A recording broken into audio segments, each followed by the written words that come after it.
Salut! Alors aujourd'hui on va parler de petits modules chinois comme ça, bas de gamme et pas cher, hein. Donc ça c'est un contrôleur de température, donc ça peut servir pour la chaleur mais aussi pour le froid, c'est-à-dire on peut s'en servir pour réchauffer et aussi refroidir. Alors je fais une petite vidéo là-dessus tout simplement parce qu'en fait une des vidéos qui va suivre, ça va être sur un chauffe-eau solaire de piscine, un système que j'ai fait qui utilise ce type de choses, panneaux solaires de chez Intex pour chauffer la piscine. Et comme mon système il est un peu à part, c'est un système qui a pour but d'être autonome, évidemment il faut une sonde de température et un relais de température. Donc j'ai trouvé ça chez les Chinois pour moins de 5 euros, à 4,50 €. Alors j'ai pas mal de petits trucs à dire là-dessus, et comme j'avais pas envie de le mettre dans la vidéo du chauffe-eau solaire de la piscine pour des raisons évidentes qu'elle serait beaucoup trop longue, je préfère directement parler de ce truc-là, et comme ça je le mettrai en lien dans la description de l'autre vidéo, voilà, tout simplement. Alors, ce truc-là est livré avec une notice. Alors, là, voilà la notice. Alors, je l'ai scanné, hein. Alors, c'est en full ultra HD menu menouille, hein. En plus, moi, c'est une imprimante semi-professionnelle que j'ai, donc avec un scanner qui est très très bonne qualité. Et même en full 4K 12000p, je sais pas quoi, on voit rien. C'est vraiment un bout de PQ. Alors, voilà, c'est très très vague, c'est très très flou. De l'autre côté, c'est carrément tout écrit en chinois, il n'y a rien. Bon, à la rigueur, de l'autre côté, c'est pour les branchements, donc on s'en cogne, hein. On voit très bien dessus comment ça se branche, hein. Il y a in plus, in moins, out plus, out moins, hein. On peut pas faire plus simple au niveau du branchement. Donc ça, pour le branchement, c'est fait. Par contre, pour le paramétrage du bidule, c'est un peu plus galère. Alors en plus, c'est traduit en anglais et chinois. Et moi, personnellement, le chinois, je connais pas très bien. Et l'anglais, je suis quand même une grosse quiche. Bon, après, quand il y a marqué euh, push button plus push button moins, bon, je veux dire, voilà, quoi, c'est quand même pas de l'anglais très très compliqué à comprendre. Mais bon, en tout cas, ils l'ont pas en français. Donc, moi, je vais pas me faire chier à le traduire en français. Je vais uploader quand même la notice pour au cas où des gens reçoivent ce truc-là sans notice. Donc, je mettrai le lien dans la vidéo du scan que j'ai fait. Après, si vraiment des gens le veulent en français, vous le mettez dans la description. Je m'ennuierai à le traduire et puis je le mettrai dans la vidéo qui parlera de la piscine, du chauffe-eau solaire de la piscine. Voilà, donc ça c'était pour le petit truc de comment on le reçoit, quoi. Alors, en fin de compte, ce qui se passe, c'est que dans la notice, là, il y a un truc, c'est un peu flou. Avec LED 1, LED 2, voilà, enfin là, vous le voyez dans l'incrustation. C'est un peu flou et j'ai eu un peu de mal à comprendre. Alors, en fin de compte, on va l'allumer après, hein. La température qui s'affiche au-dessus, c'est la température de déclenchement. C'est-à-dire, c'est la température qu'on paramètre où le relais, il va cliquer sur on. Et la température d'en dessous, c'est la température où ça va rester que dans cet état-là, c'est-à-dire dans l'état on, jusqu'à arriver à cette température. C'est ce qui fait que cette même chose peut faire à la fois pour le chaud et pour le froid. J'explique un peu au tableau, ça va être beaucoup plus simple. Alors, c'est très simple à comprendre. Là, la LED rouge, c'est-à-dire la LED qui est en haut, on va l'allumer, hein, inquiétez-vous pas. C'est juste pour bien comprendre ce truc-là. La LED rouge, on est bien d'accord qu'à partir du moment où ça arrive à cette température, ça se déclenche. Si sur l'éclairage à LED 2, on met une température inférieure, le relais va rester branché jusqu'à ce que la température descende. Donc là, température plus, température moins, d'accord. La température va descendre. Dès que ça va arriver à son seuil qu'on aura programmé, tac, ça va s'arrêter. Ensuite, la température, elle va remonter naturellement. Et arrivé à ce seuil-là, tac, le truc il va se redéclencher pour refaire redescendre la température au seuil voulu. Donc il y a deux seuils voulus. On est bien d'accord que le relais se déclenche jusqu'à arriver à une température moins. Là, c'est ce que je vais vouloir pour mon panneau solaire. Mais si on voulait chauffer, en fait, il suffirait de mettre une température supérieure. Donc en LED rouge, on a toujours la température où le relais se déclenche à l'intérieur, c'est-à-dire l'état allumé. Et donc on va passer de l'état allumé à l'état éteint, donc de l'état 1 vers l'état 2. Donc là, le relais va se déclencher. Si on met une température supérieure à la température indiquée sur la LED, le relais va s'allumer, la température va monter. Dès que ça va arriver à son seuil, clac, le seuil qu'on aura prédéfini, la température va redescendre, hop, et ainsi de suite. Tout comme de l'autre côté, ça fait son cycle. Jusque-là, on est d'accord. C'est ce qui fait qu'en fin de compte, ce truc-là peut faire et le chaud et le froid. En fin de compte, c'est juste la façon de le programmer. On programme à partir du moment où le relais se déclenche et le deuxième à l'endroit où on veut que ça s'arrête. Alors, si je précise ça, c'est tout simplement parce que sur leur bout de papier cul, là, c'est très très. Enfin, moi j'ai compris assez rapidement, mais sur le moment j'ai eu une petite hésitation quoi. Donc voilà, je pense qu'expliquer comme ça sera plus clair que sur leur connerie. Donc voilà, ça c'était le petit aparté sur le fonctionnement du bidule. Alors, moi là ça va être pour un chauffe-eau solaire, mais on pourrait l'appliquer dans d'autres choses. Par exemple, là je ressors un vieux projet que j'ai, enfin un projet, une connerie que j'ai fabriquée genre il y a, je sais pas moi, peut-être pas 10 ans, mais en tout cas ça date, hein, ça doit faire 5 7 ans. Donc ça, c'est un système frigorifique pardon, que j'avais fabriqué à l'arrache avec deux modules Peltier. Donc dans le milieu, ici, on a le circuit d'eau froide, et sur les extérieurs, on a deux circuits d'eau chaude, et donc deux modules Peltier pris en sandwich à l'intérieur. Et donc les modules Peltier, eux, ce qu'ils font, c'est que par effet Peltier, ils viennent prendre les calories à l'intérieur, et ils viennent les foutre vers l'extérieur, tout simplement. Donc c'est un sandwich comme ça. Alors à l'époque, ça n'existait pas encore en tout près sur AliExpress. Là, je suis allé voir sur AliExpress, apparemment, ils en font autour d'une cinquantaine d'euros, frais de port inclus. Par contre, ce que ça sort, c'est pas un liquide, ce sera de l'air. En liquide, je l'ai pas trouvé. C'est bien pour se fabriquer un petit frigo d'atelier, par exemple, en 12 volts, alimenté sur un panneau solaire, une connerie. Ça peut être sympa de faire ça. Et donc de brancher ce petit bijiji pour que ça régule le froid. Alors, un autre truc que j'avais pensé faire avec ça, parce que du coup, ça, j'aurais bien voulu le recycler. Donc là, de l'autre côté, système de pompe, c'est de la pompe d'aquarium de chez AliExpress, hein, de la pompe chinoise, hein, on s'en fout, hein. Donc il y avait deux pompes, hein, une pour le circuit d'eau froide, une pour le circuit d'eau chaude. Le circuit d'eau chaude, lui, était relié à un radiateur. Alors j'ai pris un radiateur de 103 à l'époque, mais c'était un peu petit, c'était vraiment pas terrible. Surtout arrivant en été, je pense qu'il faudra un radiateur de 125. Prenez un radiateur, si vous voulez vous amuser à fabriquer cette connerie, prenez un radiateur de 125, vous y collez un gros ventilo dessus, parce que les modules pétiers, c'est un rendement de merde, et ça fait plus de chaud avec le courant électrique qui passe dedans, avec la résistance interne, que ce que ça évacue vraiment les calories. Alors ça descend quand même pas mal, hein. Moi j'ai réussi à descendre de la flotte à moins 1 degré, moins 1 degré et demi. L'eau je l'ai pas tout simplement parce qu'elle est en mouvement. Et de l'eau qui est en mouvement, c'est difficile à faire geler. Ça gèle pas à 0 degré pile, ça gèle un peu en dessous. Donc voilà, j'avais réussi à faire ce petit truc là. Donc ça pourrait servir par exemple pour descendre des vilebrequins en température. Moi j'avais pensé faire un système avec un, un bac en, merde, de la frigolite, comme ils disent en Belgique, du polystyrène, voilà, j'avais pas le nom. Donc trouver un bac en polystyrène et faire passer un liquide dedans pour refroidir mes vilos. Parce que les vilebrequins, moi quand je chauffe mes carters l'hiver, forcément ça se sent vachement bien. L'été, il faut quand même beaucoup chauffer les carters. Et moi j'aime pas trop ça, surtout sur Mob quand ils ont des tolérances un peu éclatées, que c'est des carters de fabrication un peu douteuse. En neuf, hein, je parle. Hein. Des fois les tolérances sont tellement serrées que même chauffer à bloc, des fois ça rentre pas toujours très bien et le vilebrequin ça le coince un peu. Donc j'avais pensé refroidir les vilos. Alors pour refroidir les vilos, je me suis dit, je vais. Alors, faites-le pas si vous ne savez pas ce que vous faites, hein.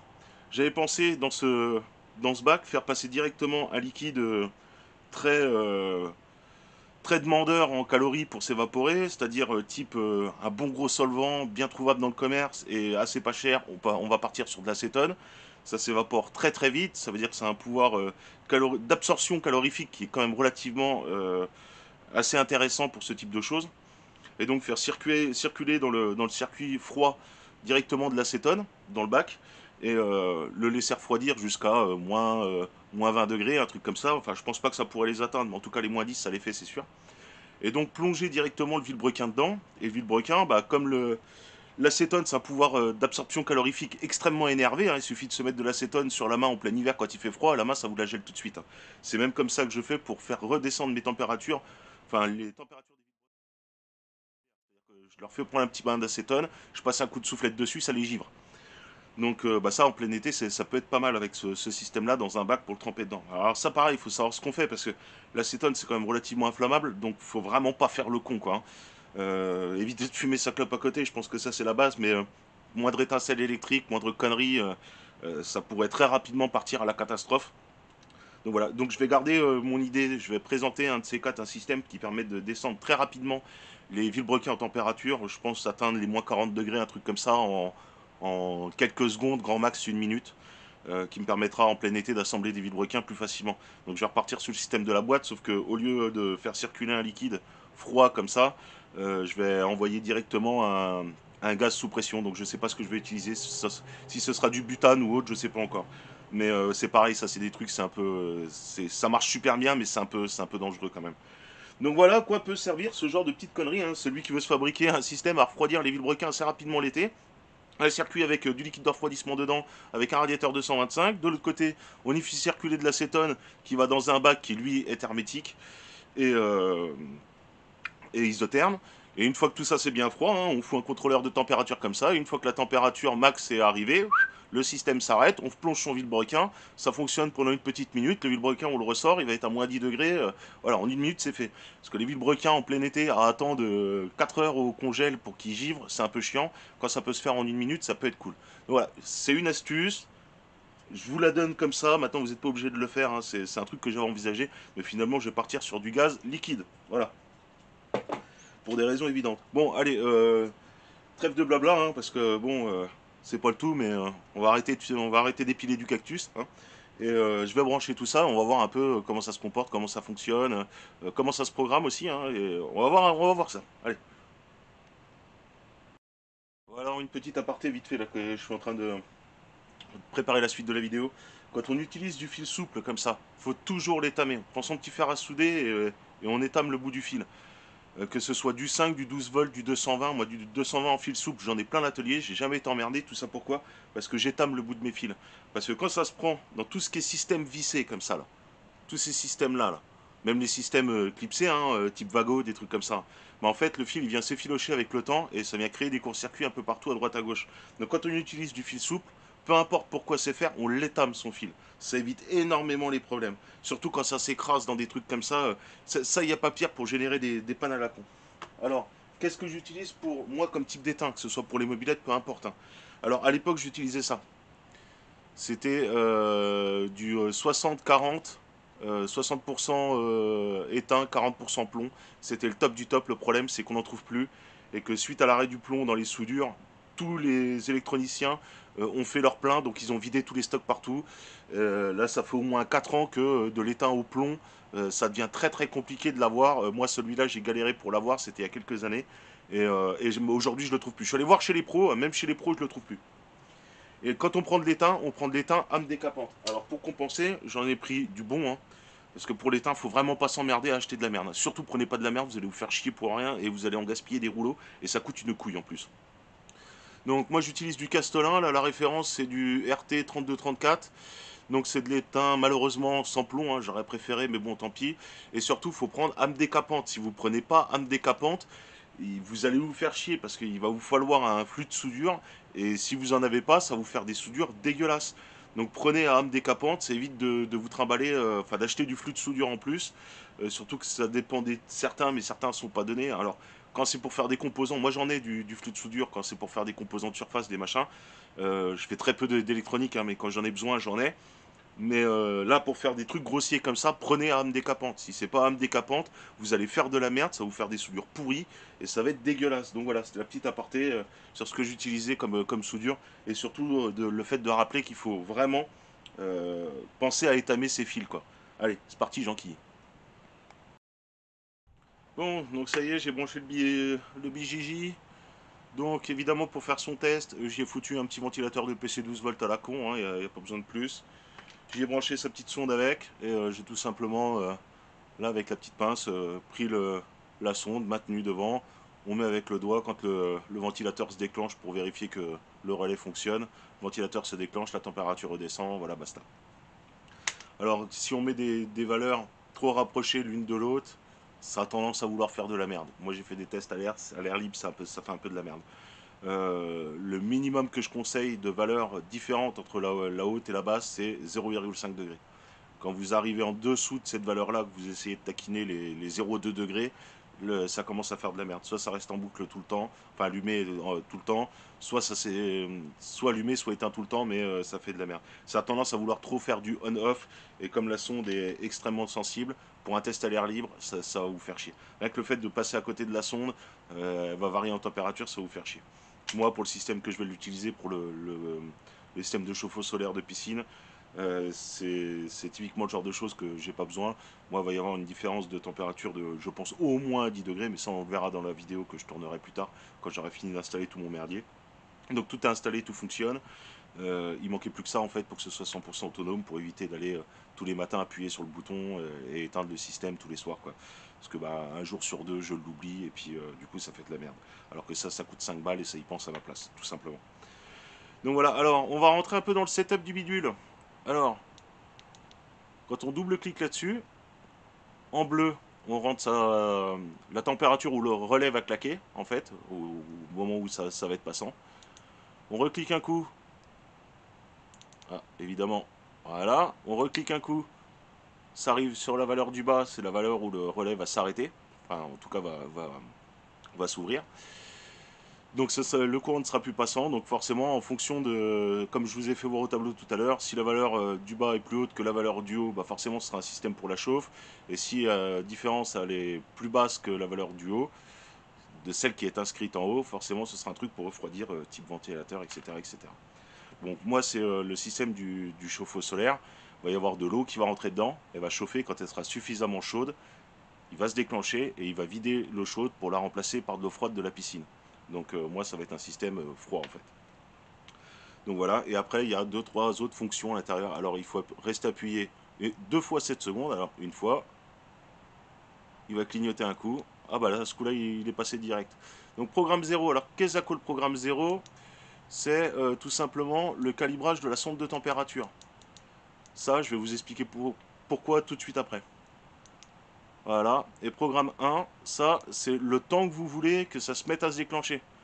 1 minute, donc c'est le temps en minutes. Hein. Donc 1 minute, 2 minutes, 3 minutes, 4 minutes, etc. Moi, je le laisse à 0 parce que j'en ai pas besoin. Alors, à quoi ça sert de rajouter des minutes de temps de déclenchement? Bah, c'est tout simplement parce que si vous voulez vous en servir pour un frigo, par exemple, de ce truc-là, admettons que quelqu'un ouvre la porte du frigo et que pour tout simplement remplir ses courses à l'intérieur, est-ce que le moteur a besoin de s'allumer alors que la porte du frigo est ouverte? Ben, pas forcément. Donc on va attendre que la personne ait fini de remplir ses courses, de refermer son frigo, et lui se déclenche 1 minute après. Ça peut être pas mal pour des économies d'énergie. Pour un four aussi, un four électrique, ça peut être utile aussi. Bon, je déconseille d'utiliser ça pour un four électrique, mais tout ce qui est système frigorifique, ça peut être pas mal de laisser un délai d'attente d'une petite minute, peut-être deux, même le temps que euh, l'endroit clos soit refermé pour pouvoir remettre le moteur en fonctionnement afin qu'il ne travaille pas dans le vide. Voilà. Alors, pourquoi on peut calibrer la sonde maintenant? Alors tout simplement, pourquoi? Parce que là au bout, là-dedans, c'est une thermistance qui est relativement très sensible. C'est pour ça que quand on met des valeurs trop proches l'une de l'autre, ça fait de la merde. Et donc on va regarder un peu la longueur du fil. Elle est vraiment, voilà, ça fait moins d'1 mètre de long. Donc là on l'a divisé en deux, hein, mais ça fait le tout déplié, ça fait moins d'1 mètre de long. En fait, ce qui se passe, c'est que si là la sonde, je la branche dessus, bon, admettons que ce soit calibré correctement. Bah, jusque-là, je ne vais pas avoir de problème de température. Seulement, si la sonde, comme moi, je vais en avoir besoin pour le chauffe-eau solaire, je vais la mettre à, je sais pas moi, 2-3 mètres de distance, bah, je vais être obligé de rajouter du fil. Qui dit rajouter du fil, dit rajouter de la résistance. Si je rajoute de la résistance, sachant que ça, c'est une thermistance, et que la température est calculée en fonction de la résistance qu'il y a là-dedans, et donc dans le fil avec, forcément, je vais me retrouver avec des températures qui sont erronées. Et c'est pour ça qu'on peut calibrer la sonde de température. Donc moi quand je l'ai vu évidemment c'était absolument pas calibré. Donc comment je vais faire pour la calibrer? Bah, c'est très simple, sachant que je suis pas au dixième de degré près, j'en ai rien à foutre. J'ai d'autres thermomètres comme ça. Alors ça j'en utilise un peu partout, j'en utilise pour plein de trucs. Hein. C'est des thermomètres à pas cher qui fonctionnent à pile. Les piles elles durent des années là-dedans, c'est impressionnant à quel point ça fonctionne bien. Donc je vais le calibrer avec ça, hein. Je vais foutre ça dans l'eau de la piscine ou après vous pouvez le calibrer comme vous voulez. Dans un environnement où on sait que la température est stable. Voilà, et vous calibrez l'un sur l'autre directement en programmant le petit machin. Donc voilà, bah, c'est à peu près tout. Hein. On a fait le tour du système. Donc oui, quand on enlève la sonde, forcément, il n'est pas content. Hein. Donc voilà, donc pour éviter de faire une vidéo trop longue sur le chauffe-eau solaire de piscine, j'ai parlé directement de ce truc-là pour des raisons évidentes. Parce que là, je pense que la vidéo, elle est déjà assez longue pour des explications aussi connes, un relais à la con. Ce truc-là peut supporter. Alors, il est donné pour plus de 300 watts, mais quand je vois le truc derrière, ouais, 20 ampères en 12 volts. Bon, honnêtement, vu que c'est du matos chinois, moi j'y mettrais un peu moins. Compter 150-200 watts, je pense que ça peut supporter en 12 volts ce truc-là, c'est déjà pas mal. Disons que pour faire fonctionner ce genre de conneries avec un petit ventilateur, des machins, des conneries, ça peut fonctionner très bien. Pour ceux qui veulent, euh, ceux qui ont par exemple des clims portatives où l'électronique est morte à l'intérieur, ça fait complètement n'importe quoi. Ça, c'est un sujet qui va venir aussi sur la chaîne, ça je l'ai dit un coup. Alors moi je vais pas remplacer le système par ça parce que moi mon système à moi électronique de ma clim il fonctionne relativement très bien. Mais j'ai un circuit imprimé qui est gros comme ça euh, avec tout un tas de conneries à l'intérieur. En fait ça sert à rien. Mais franchement mais pas rien mais presque rien parce qu'il y a quand même des microcontrôleurs qui sont là pour vérifier que la clim fasse pas de la merde si elle est dans un environnement trop clos, si ça chauffe de façon anormale, etc., etc. Donc voilà. Mais si vraiment vous voulez remplacer euh, l'intégralité du système électronique de votre clim par ça, ce qui coûte 4 balles, au lieu de changer tout le système de votre clim qui sera très certainement introuvable nulle part sur le marché, ou alors il faudra se l'emmener se faire réparer, ou alors vous avez de la chance et vous avez les connaissances pour pouvoir le faire, réparer le système. Mais si vraiment vous pouvez pas, vous pouvez directement remplacer tout le système électronique par ça. Il suffit juste de rajouter un deuxième relais en cascade qui sera beaucoup plus énervé et costaud, d'y mettre n'importe quel transformateur en 12 volts que vous avez sous la main, même un transformateur qu'on pourrait retrouver dans les vieux radios réveil, des trucs comme ça, avec un simple pont de diode. Je veux dire, ça fera le taf exactement pareil, hein. Voilà, c'est tout. Il n'y aura aucune sécurité, ça risque d'être un peu limite et voire même presque dangereux si vraiment on fait faire n'importe quoi à la climatisation. Mais si c'est juste pour remplacer l'électronique pour dépanner sur une vieille clim, voilà, vous mettez ça, ça coûte 4,50 € et votre clim elle repart comme à l'an 40 avec juste deux relais, un transformateur de récupérer dans l'atelier et voilà, c'est terminé. Donc bah voilà, c'est tout, hein, la vidéo va s'arrêter là. J'ai modélisé un petit boîtier qui va dedans, hein, qui permet de le clipser. Alors tout simplement, hein, c'est un truc en 3D, je vous mettrai le fichier en description. Voilà, c'est un truc, ça tient, c'est fait pour rentrer, enfin c'est fait pour être fixé avec deux vis à placo. Donc moi ça passe pile poil dans le tableau que vous verrez plus tard dans le système de chauffe-eau solaire de piscine que j'étais obligé de mettre. Et donc voilà, donc ça rentre dedans, voilà, hop, on le clipse, clac, et voilà, terminé, tout est dedans. Il n'y a pas de lézard, il y a une petite sortie prévue pour le câble. J'ai mis que deux vis parce que deux vis pour tenir un truc qui pèse 4 grammes, ça suffit largement. Donc voilà, j'ai modélisé ça, ça ira dans le tableau à côté de tout le reste qu'on verra plus tard. Et donc voilà. Bon bah c'est tout, hein. Je vais pas rester plus longtemps sur une connerie pareille, hein. Et puis bah voilà, c'est tout. Et puis bah je vous dis à plus tard sur le coup du chauffe-eau solaire et aussi sur le coup de la climatisation. Je pense qu'on va beaucoup s'amuser à prendre des calories d'un côté pour les jeter de l'autre, hein. J'avais pensé une petite blague comme ça pour ceux qui travaillent dans le froid et clim, le fameux après le saut d'étincelle, le saut à calories pour les apprentis. Donc c'est un petit seau, hein, qui permet de transporter ses calories d'un côté pour les mettre de l'autre. Bah voilà, c'est pour moi, c'est cadeau. Celle-là, si vous avez un apprenti, vous lui direz que c'est de ma part, ça me fait plaisir.